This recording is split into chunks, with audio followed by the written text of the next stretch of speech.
আপনি যদি এমন এক জায়গায় ঢোকেন যেখান থেকে বের হওয়ার কোনো রাস্তা নেই আর অন্ধকারের ভেতর কেউ আপনাকে দেখছে না, তাহলে আপনি কি করবেন?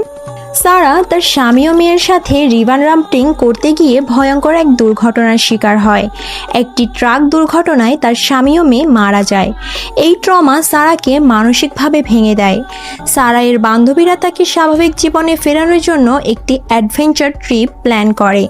একটি গুহা, 6 জন মেয়ে মিলে তারা একটি দূরবর্তী পাহাড়ি এলাকায় যায়। লিডার জুনো গোপনে একটি অচেনা ম্যাপে না থাকা গুহায় সবাইকে নিয়ে ঢুকে পড়ে। এই তথ্য সে কাউকেই জানায়নি। ভেতরে ঢোকার পরে গুহার মুখ ধসে যায়। এখন তারা পুরোপুরি আটকে গেছে। গুহার ভেতরে চারদিক অন্ধকার, সংকীর্ণ রাস্তা, শ্বাস নিতে কষ্ট হচ্ছে। হঠাৎ হঠাৎ ভয়ঙ্কর শব্দ। এখানেই প্রথম বোঝা যায় তারা একা নয়।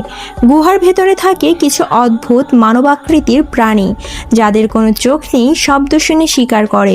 তারা অত্যন্ত হিংস্র। এই প্রাণীগুলোকে বলা হয় ক্রাউলার্স। একজন একজন করে মেয়েরা ভয়ানকভাবে মারা যেতে থাকে। এক লড়াইয়ের সময় জুনো ভুল করে সারার আরেক বান্ধবীকে হত্যা করে এবং সত্যটা লুকিয়ে রাখে। সারা পরে এই সত্য জানতে পারে। ভীত দুর্বল সারা ধীরে ধীরে এক সার্ভাইভার বিস্টে পরিণত হয়। সে ক্রাউলার্সদের সঙ্গে লড়াই করে এবং শেষ পর্যন্ত জুনোকেও মরতে ফেলে দেয়। সারা মনে করে সে গুহা থেকে বেরিয়ে এসেছে, কিন্তু আসলে সবই ছিল তার মনের ভেতরের ভ্রম। শেষ দৃশ্যে দেখা যায় সারা এখনও গুহার ভেতর বসে আছে। চারদিকে অন্ধকার আর ক্রাউলার্সরা ঘিরে ধরেছে। আজকের গল্পটি ভালো লাগলে চ্যানেলটিকে সাবস্ক্রাইব করে অবশ্যই আমাদের পাশে থাকবে।